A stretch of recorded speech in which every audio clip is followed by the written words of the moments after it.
Bismillahirrahmanirrahim. Assalamualaikum warahmatullahi wabarakatuh. Bagaimana kabarnya anak-anak? Ibu harap kalian selalu sehat ya. Oke, baiklah.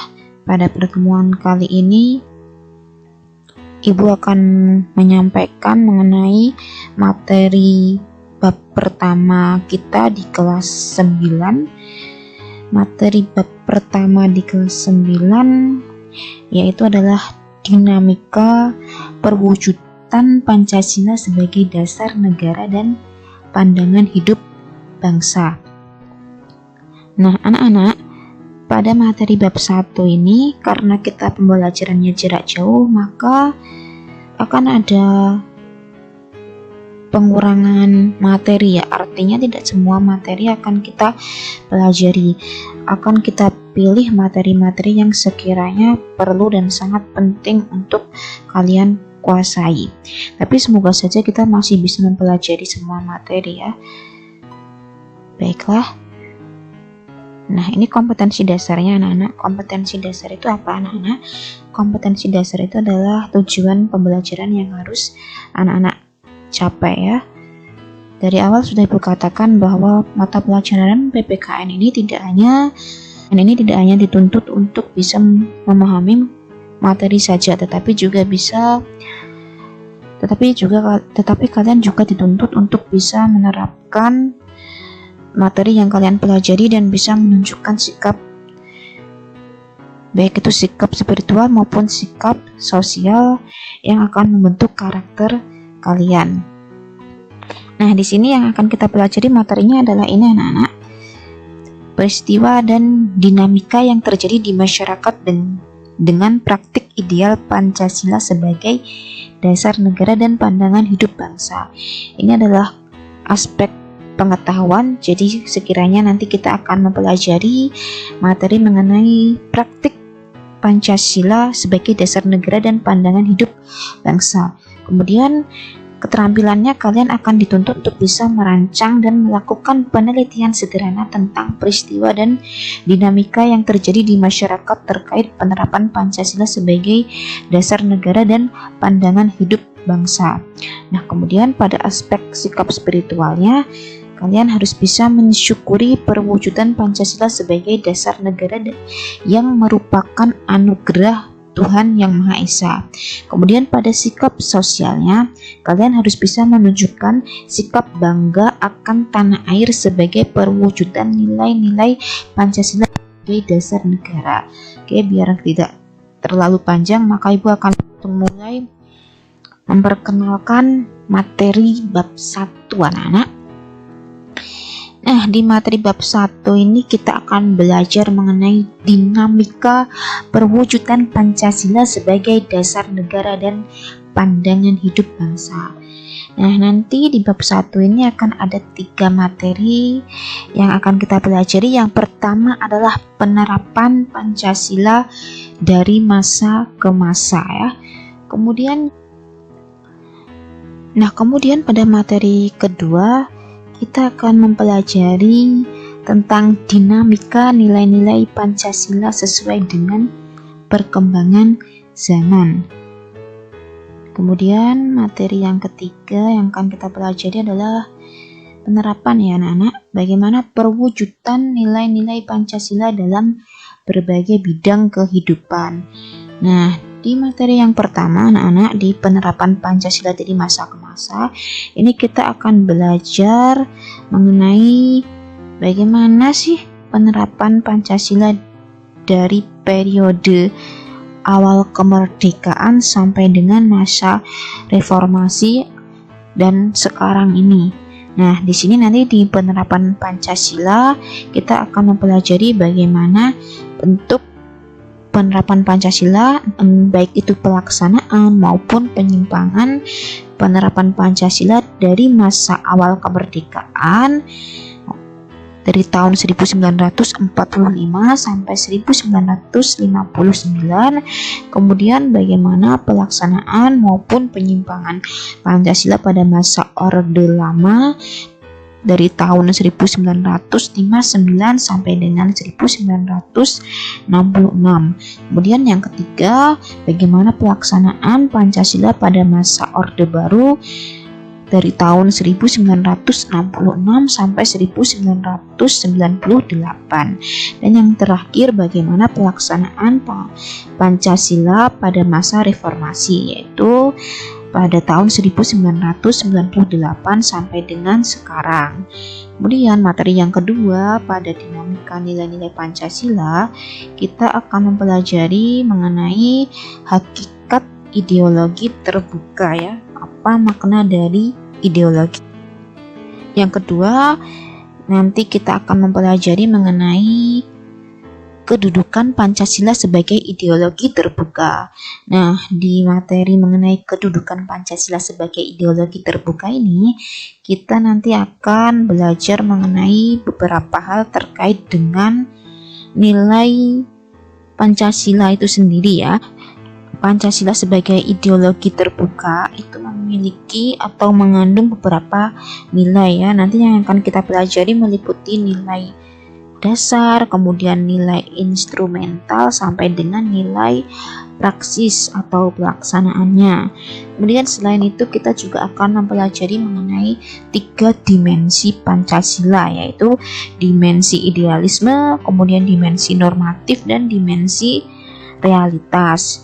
Nah, di materi terakhir mengenai perwujudan nilai-nilai Pancasila dalam berbagai bidang kehidupan, nanti kita akan mempelajari mengenai perwujudan nilai-nilai Pancasila dalam bidang politik dan hukum, kemudian dalam bidang ekonomi, kemudian dalam bidang sosial budaya, dan sampai pada perwujudan nilai-nilai Pancasila dalam bidang pertahanan dan keamanan.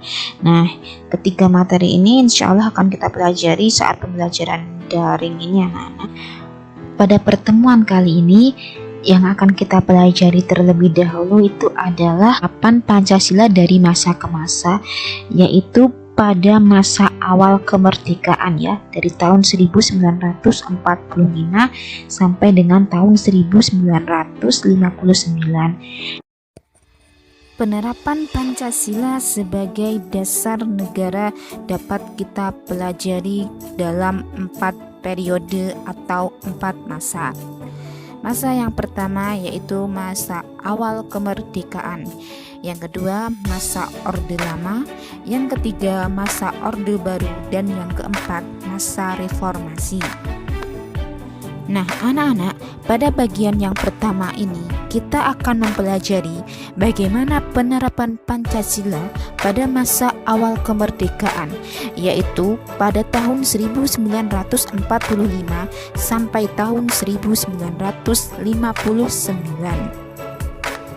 Pada periode ini terdapat beberapa upaya untuk mengganti Pancasila sebagai dasar negara dan pandangan hidup bangsa. Nah, beberapa upaya tersebut kebanyakan merupakan upaya penyimpangan. Nah, beberapa upaya tersebut yang pertama adalah pemberontakan Partai Komunis Indonesia atau PKI di Madiun. Pemberontakan PKI yang terjadi pada tanggal 18 September 1948 dan dipimpin oleh Musso ini bertujuan untuk mengganti Pancasila dengan paham komunis dan mendirikan negara Soviet Indonesia. Nah, ini adalah foto dari pemimpin PKI yaitu Musso. Selain dipimpin oleh Musso, PKI ini ternyata juga didukung oleh Menteri Pertahanan Indonesia saat itu, yaitu Amir Syarifuddin. Pada akhirnya, pemberontakan PKI ini dapat digagalkan. Nah, beberapa alasan yang mendasari gagalnya pemberontakan ini adalah yang pertama, pemimpin-pemimpin PKI seperti Musso, Sumarsono, dan Amir Syarifuddin tidak memahami bahwa bangsa Indonesia itu memiliki bermacam-macam paham, pandangan hidup, dan struktur sosial.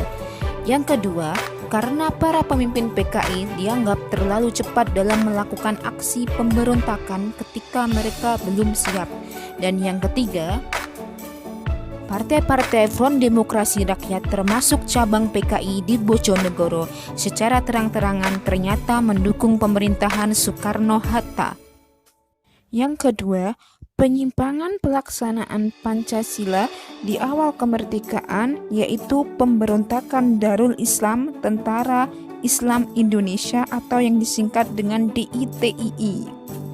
Pemberontakan DITII bermula dari didirikannya Negara Islam Indonesia pada tanggal 7 Agustus 1949 oleh Sekar Maji Marijan Kartosuwiryo di Tasikmalaya, Jawa Barat.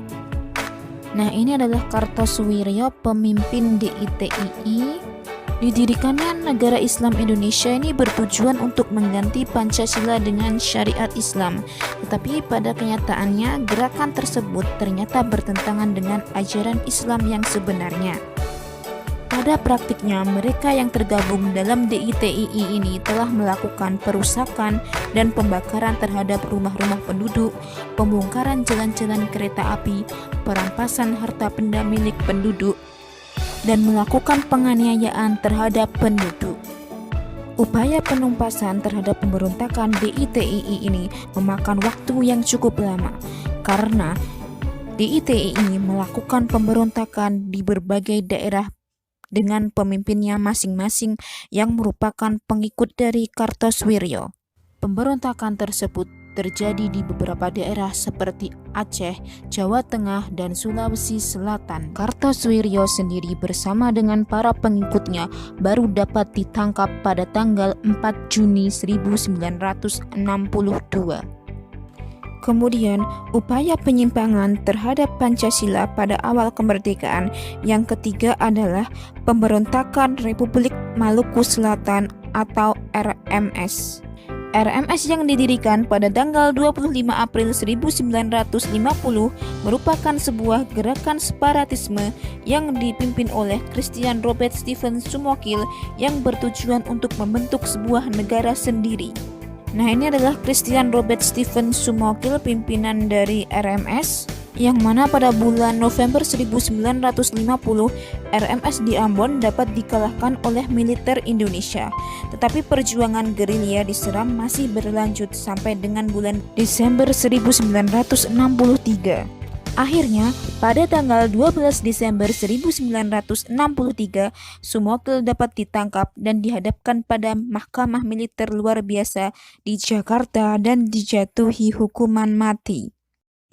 Kemudian yang keempat adalah Pemerintah Revolusioner Republik Indonesia PRRI atau Perjuangan Rakyat Semesta Permesta.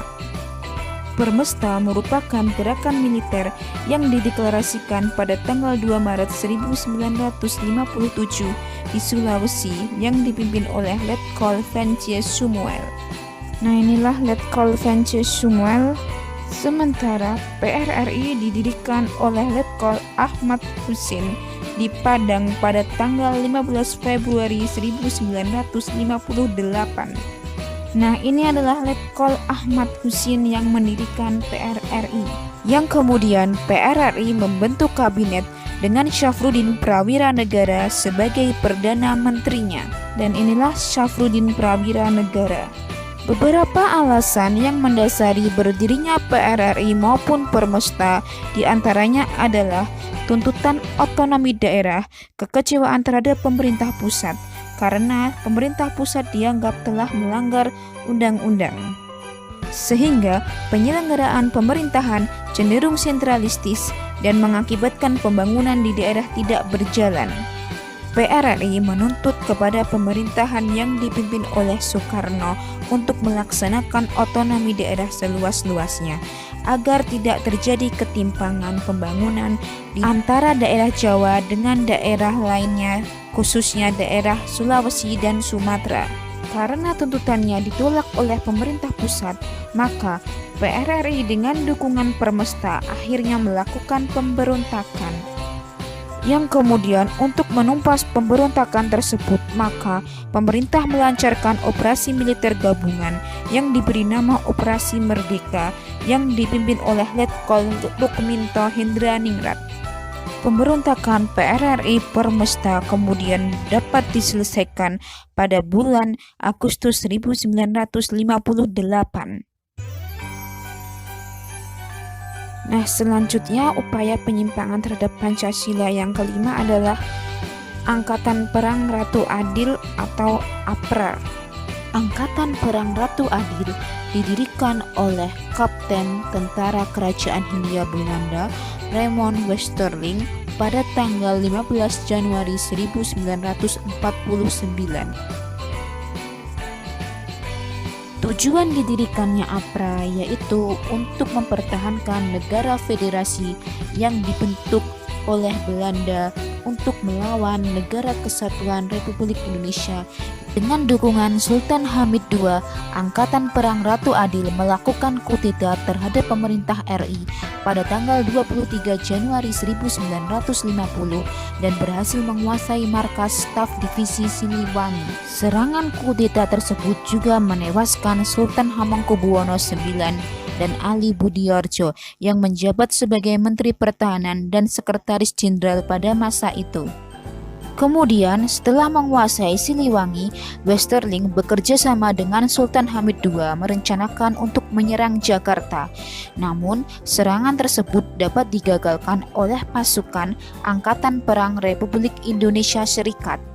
Kegagalan penyerangan di Jakarta tersebut juga dilatar belakangi oleh Perdana Menteri Indonesia saat itu, yaitu Muhammad Hatta, yang melakukan perundingan dengan Komisaris Tinggi Belanda, di mana pada akhirnya perundingan tersebut membuahkan hasil, yaitu Komandan Tinggi Belanda di Bandung mendesak agar Westerling segera meninggalkan kota Bandung. Sehingga penyerangan yang bertujuan untuk menculik dan membunuh Menteri-Menteri Republik Indonesia Serikat yang saat itu tengah bersidang di Jakarta akhirnya gagal dan mempercepat pembubaran Republik Indonesia Serikat, yang kemudian pada tanggal 17 Agustus 1950 Indonesia kembali pada bentuk Negara Kesatuan Republik Indonesia. Selain beberapa pemberontakan yang bertujuan untuk mengikis nilai-nilai Pancasila maupun untuk mengganti ideologi Pancasila, pada masa berlakunya Undang-Undang Dasar Sementara 1950 dalam kurun waktu 1950 sampai 1959, pada praktiknya juga terdapat penyimpangan terhadap Pancasila sebagai dasar negara. Hal ini dapat kita pahami pada susunan negara Indonesia yang telah kembali pada kesatuan dan konstitusi yang berlaku saat itu, yaitu UUDS 1950. Nah, meskipun pada masa ini tetap berlaku dasar negara Pancasila, tetapi pada praktiknya penyelenggaraan pemerintahan lebih mengarah pada ideologi liberal. Hal ini ditandai dengan jatuh bangunnya kabinet yang mengganggu stabilitas pemerintahan. Kemudian, meskipun pada masa kabinet Burhanuddin Harahap berhasil diselenggarakan pemilu pertama yang dianggap paling demokratis pada tahun 1955, tetapi anggota konstituante hasil pemilu tidak dapat menyusun undang-undang dasar seperti yang diharapkan, sehingga timbul krisis politik, ekonomi, dan keamanan. Sehingga pada tanggal 5 Juli 1959, Presiden Soekarno mengeluarkan Dekret Presiden 5 Juli 1959 yang berisi: yang pertama, membubarkan Badan Konstituante. Kedua, Undang-Undang Dasar Sementara 1950 tidak berlaku dan kembali pada Undang-Undang Dasar 1945. Dan yang ketiga, menetapkan untuk segera dibentuknya Majelis Permusyawaratan Rakyat Sementara atau MPRS dan Dewan Perwakilan Agung Sementara atau DPAS. Nah, baiklah anak-anak, cukup sekian dulu penjelasan dari Ibu mengenai materi penerapan Pancasila pada masa awal kemerdekaan. Nah, semoga dengan penjelasan Ibu ini kalian bisa lebih memahami, dan kalau misalkan ada yang belum paham atau kurang jelas, bisa ditanyakan pada Ibu ya. Wassalamualaikum warahmatullahi wabarakatuh.